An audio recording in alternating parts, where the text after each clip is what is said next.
This podcast is part of the Listen Frederick Podcast Network.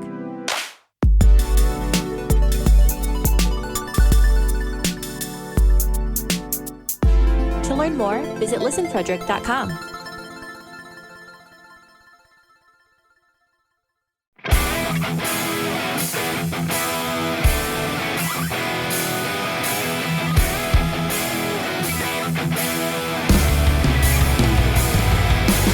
What's up, everybody? It's episode 83 of Beers in the Lot, and we got a good one for you today. Our guest this episode is none other than Captain Gregg Gellman, longtime Old Fat Bald Guys Hockey League goaltender, and much more impressively, the U.S. Navy's senior defense attaché to the Bahamas. He's got a million interesting stories, and he told us a couple on this episode. So let's get to it. Let's hear them.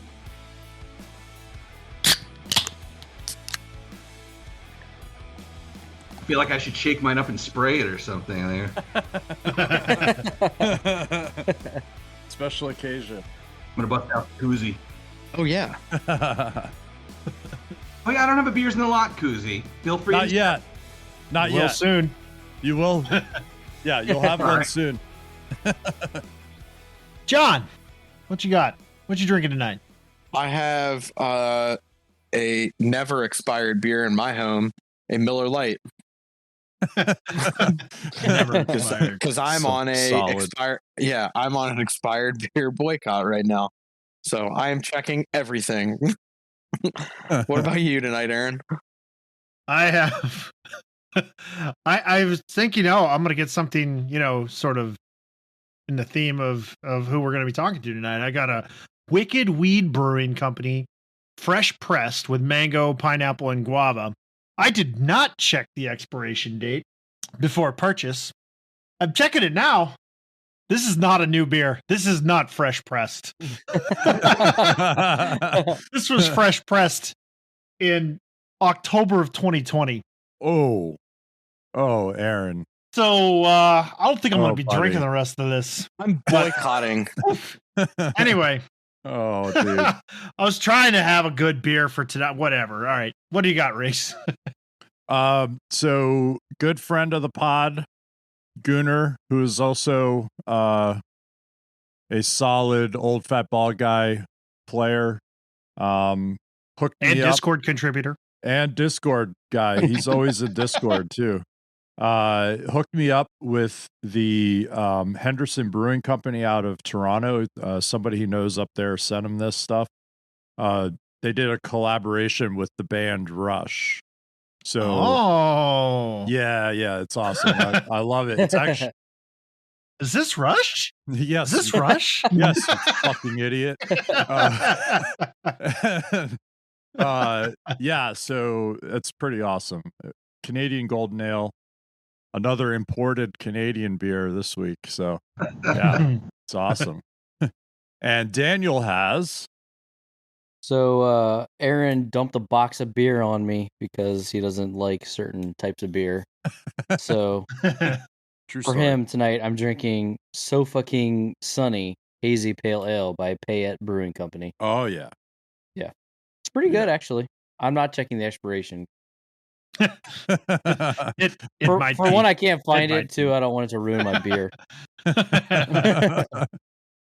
And what is our guest drinking tonight? So I am drinking the Sands regular, truly Bahamian beer, brewed here in Freeport, Grand Bahama. I'm in Nassau, and Nassau brews. They have Click beer, Killick. But Sands I think is a little bit better, and it's the local beer. They also Nice. I was gonna get it for tonight, but they actually have one that's it's called Bushcrack, and its logo is a giant like fighting rooster, a little cockfighting. Yeah. And Yeah. I just it's more of a malt, and I was like, I don't want to barf on your show, so I just went. We had a That- malt liquor night, didn't we? Yeah, we did. Oh, we had gosh. We did. our 40th episode was 40s for 40. Yeah. Yeah. 40's in the lot. There you go. Yeah. That was a rough night. That was a rough That night. was a rough night. That was brutal. I was fine. I had no problems with that because I've never seen a expired 40 because the shelf life is longer than a Twinkie. But yeah, they're fine. Well, welcome to the show, Greg. Longtime OFBG goaltender. Really excited to have you on tonight. I got to lead right into this. There's been an award in OFBG named after you, right? Yes, and I came back and won it one year. Even better, right? The Gellmanzina for the best goalie in OFBG. You've heard of the Vezina. This is the Gellmanzina. A little bit of a tongue twister, but Yeah. I read the name of that award and I just stopped midway. I'm like, yeah, I'm not even trying to get that. You also probably like, oh, to a goalie? We have those in the league? Jeez, I don't know. Oh, there's very little between famous and infamous. So, how's the Bahamas? How's hockey in the Bahamas? So funny you should mention it. God bless Canadians. They somehow find a way to bring hockey everywhere. So before this, I was in Azerbaijan. And again, I thought, former Soviet Union, they're going to have hockey here. No. But then I found like a group that actually played like roller hockey. And it was a whole bunch of Canadians and then some others that work for BP and fell in with that group. And that was great. We played twice a week. No goalies, so I was out there wheeling with, my hands of stone and Nice. making a difference on defense or whatever that means. Nice. And then we went, so we played like basically 3-on-3, with like a little shinny goal kind of thing. And then here, turns out there's a deck hockey league. And again, there's a whole bunch of expat Canadians here. And we used to have, I say we, and the group here, the Bahamas Street Hockey League, used to have a rink down in probably one of the worst parts of downtown. To the point where actually U.S. folks were banned from actually going there.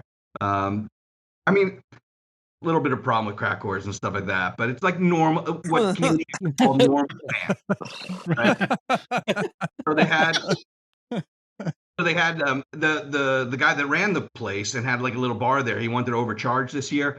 So they got a deal with one of the local schools here and they built a rink, ordered boards, and we put them up and it's got lights and we play at night because it's way too hot to play during the day. Right. And the league will actually stop in the summer months because even at night it's just too hot to play. Wow. So I'm playing goal down here. I just got I had a set of just like street hockey pads because my custom pads aren't coming down here. To rub on the ground. And then so I bought like a cheap pair of pads and they sucked because I kept wanting to go down and butterfly and I was busting my knee. So I bought I went on eBay and bought like a set of Vaughn pads and a new helmet and lied to my wife about how much I spent and all the good stuff. That's awesome. Yeah, well, we play every Wednesday night. It's pretty cool. Four teams. There's the Pirates, of course. Sharks. It's Pirates, Sharks, Hurricanes, and the last one are the Maple Reefs. The Maple. Okay. Oh, yes. All right. There we go. I like it. Love it. I hate to just like say it, but like you would think like no one wants to be associated with hurricanes when you live like in the islands. Like just ban that word. Like in the fact that they're clowns running around with that on their t-shirts or whatever. Like, ugh. No wonder you guys were banned from part of the town. It makes sense. Gosh, bringing that juju around. Yeah, I was surprised that they use hurricanes too as a name, especially the last hurricane that rolled through here. We're still sort of helping them get out from, but that's there's a lot of resiliency here. There's a lot of good stuff here. There's some Bahamians that play. It's very small, but again, there's actually a couple guys that played either pro hockey or that played there's one guy that played, like for like the Stingrays, AHL hockey and Oh, some wow. of that. Yeah, and then his son plays too. So it's like the kind of the same sort of things like OFBG. There's a lot of like legacy kind of players, and everything from a couple of young kids, that go to school. Some of the people that play are the teachers at the school here. So some of the students play. So as young as 16, and then as old as I'm not the oldest, thank God, but probably the oldest goalie. But there are a couple of guys that are definitely playing that are about 60s. Yeah. So kind of cool. I know you said you guys like kind of worked in conjunction with the school. So is there like been like a youth outshoot to that? Has that kind of started yet, or is it getting there a little bit? So yeah, so they started it up as a sport with the school. So they use the rink during the day. They just constructed it, so they just laid down the asphalt. It's still waiting for the asphalt to cure enough so we can paint it. But they're putting up a whole bunch of new. It's a newer school, so Okay. they're building a whole bunch of stuff. So yeah, so there is that outreach for the thing for for the youth and trying to get somewhat of a youth like hockey program coming here, which is great. I mean, I think it's it's always good to spread hockey. I think this is now I've been most parts of the world, and the coolest thing is playing hockey. Like I traveled from Azerbaijan, I went to Denmark for a week and I played hockey there. And a buddy of mine came from DC, and it was completely at the mercy of folks there. We just called these local clubs and said, "Hey, we want to play." And when you're a goalie and you're like, "Hey, can I come down and play?" And they're like, yeah, because they don't want like some guy like coming out there like just tripoding and standing in net. Which I guess most of you in OFBG probably say about my play anyway. But we went there. We played. We were there for 8 days. Of the 7 nights that we were there, we only took one night off and we played 7 times. So we played one day. We had there was like an executive session in the morning, and everywhere around the world, it's hockey players are the same individuals. The accent's the only thing that changes, and it's the greatest thing to just constantly find other folks to play hockey and play it, whether like play it if it's deck hockey or play if it's roller hockey or if it's hopefully the pinnacle play ice hockey. But you guys had talked about Ty over at Fort DuPont, and I play with a group over there that every time I'm back in DC again, where the first time as a goalie you go play with somebody, that's your tryout. And if you're good, you get invited back, and then, you can get like the higher leagues you can play. And I play there, like Monday, Wednesday, Friday. Friday is the show, it's the higher league kind of players. First off, that's the best ice in DC is Fort DuPont ice. The best ice. Interesting. The shittiest locker rooms, but the best ice. But, you mentioned Ty, and Ty's whole big thing is I'm here to make beer league players. And that's the truth all on down the line is I have such a great time everywhere I bounce. More of my friends are hockey players than I think I have friends in the military. And it's just because that's what I do at night, and that's where I go at night, and that's where I hang out. I have my season caps tickets when I come back to DC. I had my season tickets to Mississippi Seawolves when I was down there. I played hockey in Mississippi. So everywhere we've gone, we've had season tickets to whatever was there. Or we traveled to go play hockey. We were in Norfolk, we had Norfolk Admirals tickets, and there was a whole bunch of groups to play there. And in between playing and reffing, and that's I probably am out on the ice 5 days a week, and that's only because my wife really gets mad if I want to play on Saturdays and Sundays. But every once in a while you do, you get something. Back in DC, I was playing in an upper league, in a higher league, and it was like an over 40s A league, and believe it or not, I was winning some games here and there, and but it was Friday nights, and that's when my wife was traveling. So when she'd come home, I was out till midnight or whatever playing, and I said, hey, they want me to sign on with their team and play with them next season. She's like, do you really not want to hang out with me? And I'm like, I don't have many A-League years left, honey. It's like, it's not really a yes, but give me some latitude on this. I didn't play. 2 things here. One is if you want to expand hockey in the Bahamas, I'm a USA Hockey certified coach. I would gladly volunteer to come down and help out Me as well. with run clinics a and clinic. things if they Man. need anybody. The second thing is, Listen, if you can get an OFBG 4-on-4 team and you want to come down here for a tournament, I see 4 people here. There's 4 people here. Yeah, I see and a one. goalie. 4 and a goalie. listen, you guys aren't used to the heat. I would bring 10 in a goalie.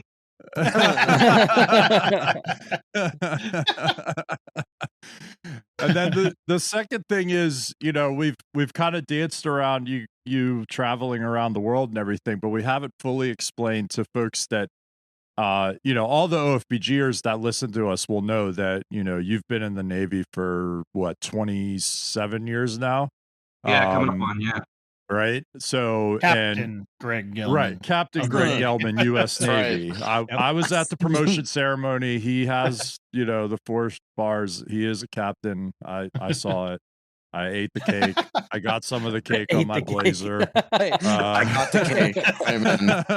I didn't get any cake.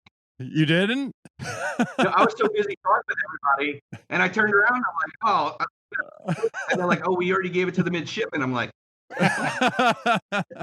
And rigs. And rigs. And then and then we went to the thing afterwards, and that was a good time. But wedding. yeah, like that was a great party. So you're now like in a diplomatic capacity, right? So that's why you've been to Azerbaijan and the Bahamas, which is really cool. So just so everybody kind of understands, yeah, because we kind of I think missed. You kind of skipped that. I was thinking I'd mention it in the intro. So. Yeah. So I probably jumped on your party there, but yeah, no, I not at all. So I was the naval attaché out, and I for several years I worked in medical. I was a hospital administrator for the Navy. I started in the reserves as a corpsman with the Marines when I was much leaner and meaner. Then I got my commission and I became soft. And when I got selected for captain, I applied for the Navy attaché program, which they had opened to all specialties, all fields. Because it used to be like medical service corps, staff corps weren't allowed. Right. And I had enough history and enough experience that they took a chance. They sent me out to Azerbaijan. I was there for 2.5 years during the war that they had with Armenia. So it was an interesting and exciting time. For most of the hockey players right now who are trying to think where Azerbaijan is, it's a country on the Caspian Sea, sandwiched between Russia and Iran. Armenia is on their western border, and a small little sliver with Georgia, the country, not the state, just in case we have people from Tennessee. Well, they are hockey players, yeah. And then from there, I had applied, for another go around, for now what was called the senior defense official and defense attaché, sort of the boss of the whole organization. And it's just timing and trying to get a place, and they called me and they said, "Would you like to go to the Bahamas?" And I said, "Yes." Yes. They said, "Do you want to discuss it with your wife or anything?" And I said, "No. She's pretty much know what she's going to say. We're good." And I said, "But you just cost me a boat. I know for sure." And as soon as I told Lisa, she's like, "We're getting a boat, right?" And I'm like, "Oh." So literally right outside my window is a boat sitting right parked next to the house. Nice. That's awesome. But so I'm out here. It's mostly we're actually an Office of Defense Cooperation, so we do more of the cooperation between the government. So I set up a lot of the training and equipment for the Royal Bahamas Defense Force. I was just about to ask what a naval attaché does. It's sort of there's 4 kind of pieces to it. I'll just go through really, really quick. Number one is you're the liaison to the military. For like State Department folks speak State Department stuff, and we speak military. You can't you just can't confuse the two. And I'm the second part is I am the ambassador, or right now we haven't had an ambassador for over 10 years. So we have what's called a charge d'affaires. It's the second in command is kind of given ambassadorial duties. Great charge down here. Charge Pitts here is fantastic to work for. And she's normally would be like the second in charge if we got an embassy, but I am her military advisor. The third part is as we said, is to do this exchange of equipment, materials, training, and the fourth part is to be the eyes and ears of the Defense Department. So most reporting and any sort of information that's coming through back to the United States with a military slant is coming from the attaché offices across the board. So I know more about Russian hardware and military hardware and than I ever really wanted to know from being in Azerbaijan, and that's completely useless out here. So but you learn a whole bunch of different stuff, and we work a lot with them, everything from marine radars to interdiction techniques to search and rescue, so on down the line. So it's can I overlay some Godsmack music on that last little bit there? And as long as it's not proud to be an American, yeah. You can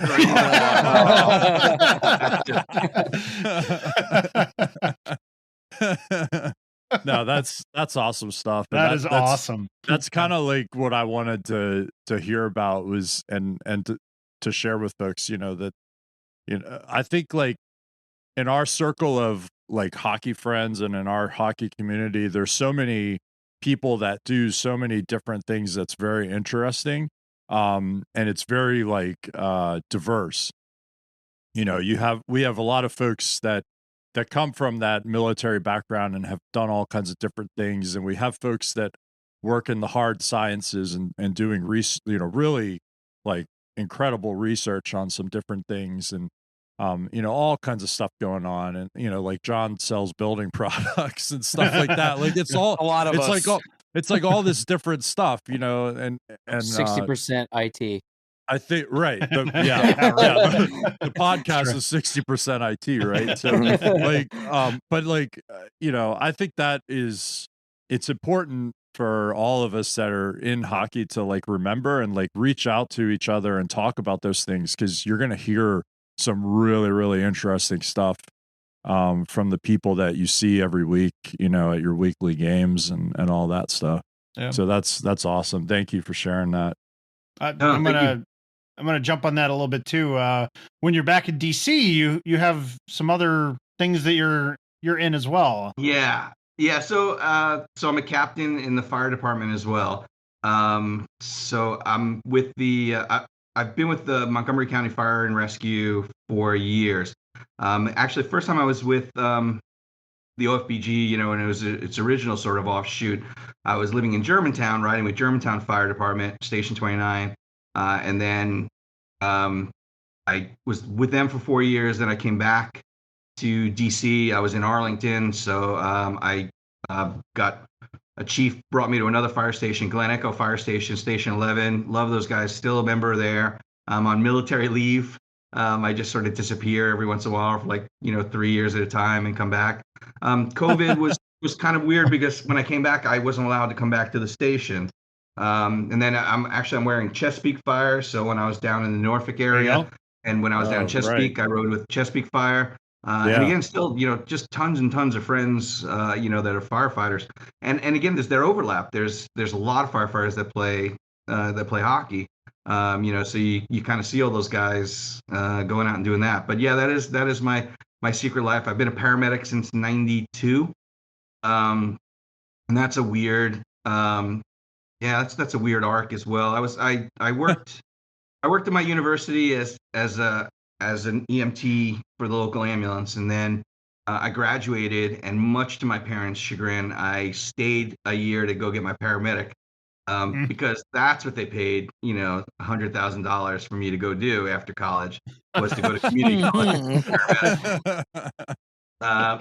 So I, did that and rode with the city fire department. They trained me, city of Troy. Then I left there, and this is the fun part that everybody loves. I went out and I worked in Hollywood for a couple of years on movie sets. Here we go. As a medic.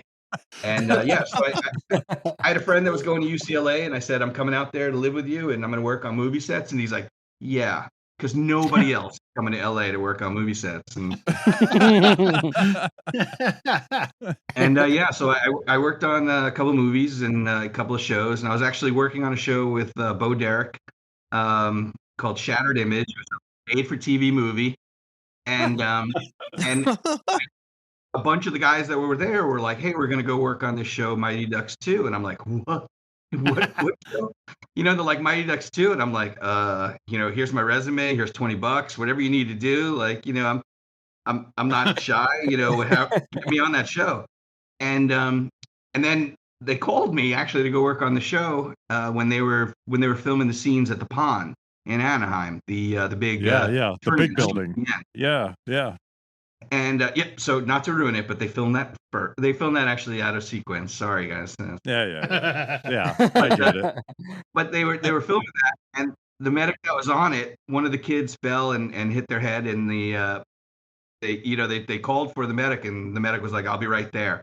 So they fired the person, and then some people were like, "Hey, we know a medic, and he plays hockey, and it'd be perfect." And actually, I played hockey with the guy who's the referee in that scene, the guy Jack, I forget his last name, but he actually was a hockey player that I played with. And they're like, yeah, get Gellman. And then I worked on it, and it was just one of those weird things, like everybody, I just kind of meshed with the crew, and they're like, hey, we're going back to Minnesota to do, the first scenes, but we're coming back, and you want to be our medic? Absolutely, sure, love it. And you're always like, yeah, Hollywood. I'm like, yeah, oh yeah, you'll hire me. Wink, wink. And so they came back and they called me and they asked me to do it. And that was the first day back. We were filming in Malibu, and that's the party scene where you see it's like Greg Louganis and now Pastor Christy Yamaguchi and Chris Chelios and I was just sitting outside, like just talking with people because I'm a very shy guy, as you can tell. So it was very. And all of a sudden, some guy comes up to me and he's like, "Hey, what are you guys shooting here?" And it was Michael J. Fox, and just started like just chit chatting. And I'm like, I could dig this. This is fun.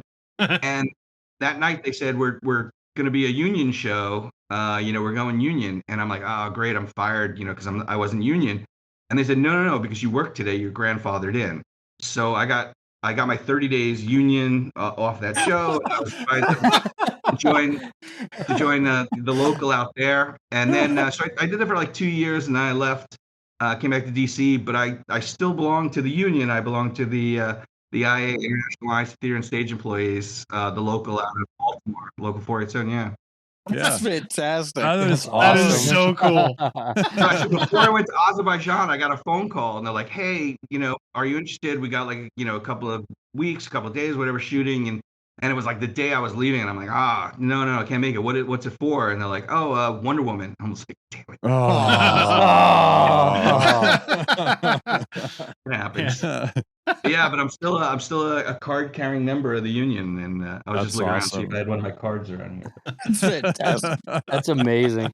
Next, if I'm ever in Hollywood and get bumped by anybody, I'm just gonna start big willing people. I know a guy in the union out here. You're done. You guys are done. You're done. So the guy you're bumping into is also in the union. So it's not Oh, really? Which one, sir? I got his back, J-Wa. Sorry. Yeah. Hey, come on. Solidarity. Yeah, solidarity. That's right. Oh man, that's great. So like, when did you start playing then? Like when, as a kid, or like was it as an adult, or? Yeah, so I was born in Brooklyn and down in like Coney Island, Brighton Beach area, and then there was no hockey there. You played basketball, you played handball, you played stickball, but no one was playing hockey there. And then we moved to Long Island in 1980, and there was a little team you might have heard of called the Islanders, and like roller hockey was, everybody was playing in the streets, and so we started playing, and my brother, his friends played. I was a little bit more of a nerdy book guy, but I liked playing hockey, and it was like, hey, if you want to play hockey, strap on the pads, Junior. And so I was the goalie with, a sweatshirt and a baseball glove and a wooden board screwed onto a hockey glove as, my first blocker. And yeah, I played goalie and, it wasn't too bad. And that's the Chico comes from that was, it was Glenn Chico Resch. I was a little, dark skinned kid. So they started calling me Chico, a couple of my brother's friends.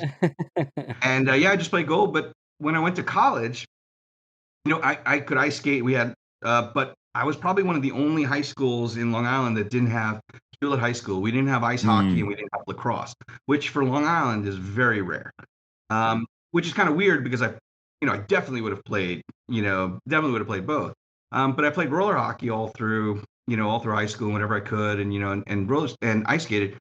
I went to Rensselaer, RPI for undergrad, and it was one of the first weeks there. They were rushing, some of the fraternities were rushing, and guys were like, hey, interested in joining a hockey team. And me and a guy across the hall, a good friend of mine, we're like, yeah, we'd love to play. And I went out and and I was like, Mom, Dad, can I get some money to buy some goalie pads? My parents are like, no. You're like, we know where this is going. Like, no. You need to like concentrate on your studies and and go do that. So I was always working. I was always doing stuff. So I just bought equipment to skate out with. And then, so I did that. I skated out for all of my college career. That's where I developed those deft hands of stone. And I'm a great center. I'm great for standing in front of the goalie and annoying a goalie. So that was like my job between like the two best wingers on the team. Nice. And then, the fraternity, we had like so many teams. We had teams all the way up to A-League, and you kind of played on like whatever was open. And then every once in a while they'd need a goalie. And so, I would go and, strap on, the old pads, still stand-up goalie.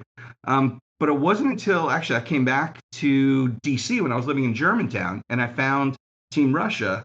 I hate to use that, name now, but again, it was a team, it was an organization. It's not, my grandparents are all from Ukraine, and I have experience with the Russians. So, but that's what it was. I called up, like, I was like, hey, I'm getting back into goalie and I want to come down and play. And, what do you think? And again, I was still kind of a stand-up goalie, and the world was kind of like moving to the hybrid or butterfly. So I bought like some pads and I, played a little bit and I wasn't horrible. And I said, all right, I want to keep up with this. I got a goalie coach. I think he hung himself after he saw me play, but no. We're still around. But I kind of, I learned how to play, how to become like more of a butterfly goalie and, and be a little bit better. And then, and just started playing with leagues and started, kind of, it's just like reffing, you start at the mites and you work your way up. So it kind of came back and it was kind of nice. It's just the unfortunate part is, like when you come back at 30 something, it's, it's a little different. At 50 now, I'm like, oh, that would have been a good save 20 years ago.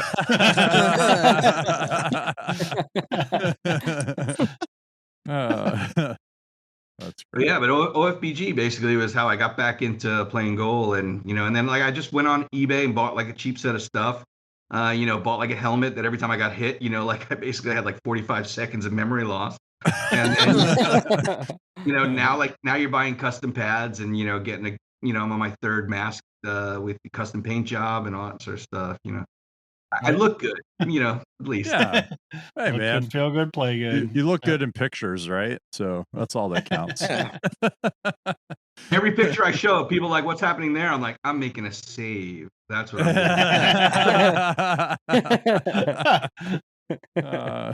doing. So I have to ask this question. It was recently announced that OFBG is going to have the summer tournament after multiple pandemic cancellations the last 2 years. Will you be back for the OFBG summer tournament this year? This is like asking Tom Brady if he's retiring. So you're gonna say no and then show up in 2 months. Exactly. Okay, we get it. Yes. Exactly. Go up and honk the horn. No, I would absolutely positively love to. If I knew the date, I would block it out and try. The biggest thing right now is all my gear is sitting at my brother's house in Long Island, so I'll have to fly into New York, grab the gear from there. Another friend of mine, a good friend of mine back in DC, his father passed away. They had seats next to us at the Caps. I met him there. RPI graduate, absolutely fantastic, person. But they were thinking about having like a memorial like kind of tournament or game or whatever for him during July. So if the two like are at the same time, then I'm like, that's like, that's synergy right there. And I would definitely love to get back for that. So Stuart Freudberg is the guy's name. I guess I can kind of give him a shout out.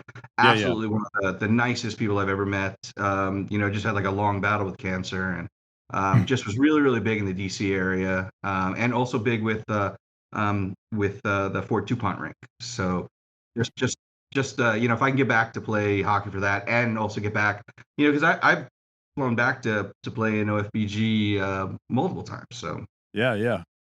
I think I was on your team one of these years in the past, I don't know, 3 or 4 years or so, whenever it happened. Was it a winner year or a loser year? We did not do well, I don't believe. It's funny because you guys, when you guys were talking to Goody and you were talking about, like goalies and, how it goes sometimes. It really is sometimes, especially like a tournament, so hit or miss because right. Like you say, you get to that first Friday game, and sometimes half your team is already completely blotto. Yep. And you're like I'm just gonna get shelled. And you look at like who you're playing against, and I'll see like it's like okay, it's like Jay was on the team, you start like going, you're like, ah shit, like these guys are just gonna dance around like my 5 drunken defensemen, and you're just gonna get shelled.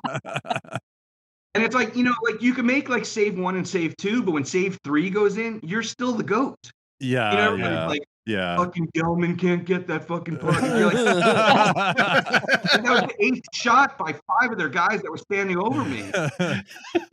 Like these guys were so long in my crease, they actually are paying rent.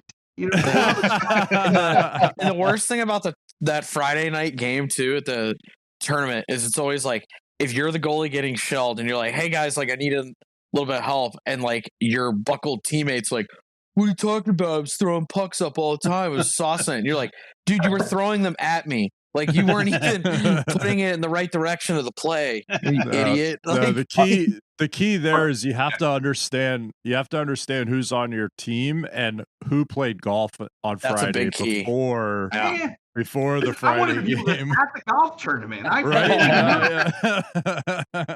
I'm pacing myself, who rode up with who and who was in the back seat crushing stuff. Yes, that's right. That's important. That's right. Yeah. Oh, yeah. Who's passed out on the green? Oh, that's my defense. Well, I'll make sure I send you the information because I know the email went out this week. I'll send you the dates and then hopefully you can make it because that would be like awesome. So that'd be great. Yeah. I will definitely play. Again, there's just so much love for that whole group. That's just such a great group, and I stay in contact with so many of you. Obviously, Facebook is just one of those things where it's just such a necessary evil. But it's become the place where a guy like me who hops around so much can have some sort of stability. So it's kind of nice. But OFBG, if I can make it back for that, then absolutely I want to come down for that. Yeah, man. Yeah, it's been a real shame that we haven't had it the last couple of years. Not just because we love it, but because we haven't been able to do something for the podcast for it. So I'm going to take a second here to toot our own horn and say that the tournament's happening this year, so something's happening for the podcast this year too. So that's going to be a lot of fun. Yeah. I'll just openly say I'm golfing on Friday, so don't expect much out of me that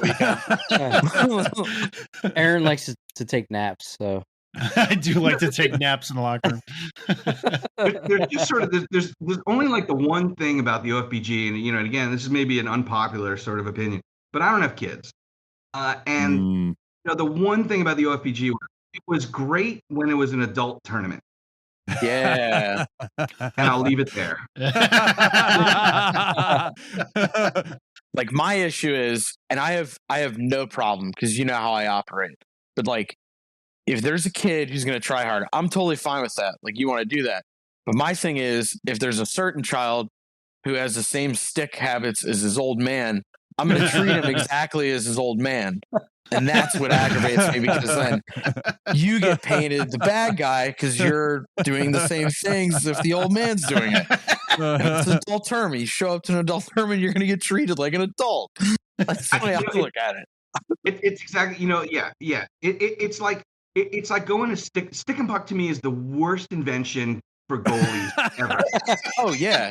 Oh, Because it's 175 breakaways. Yeah. First off, like, if I go to stick and puck, it's purely because I'm getting free ice time.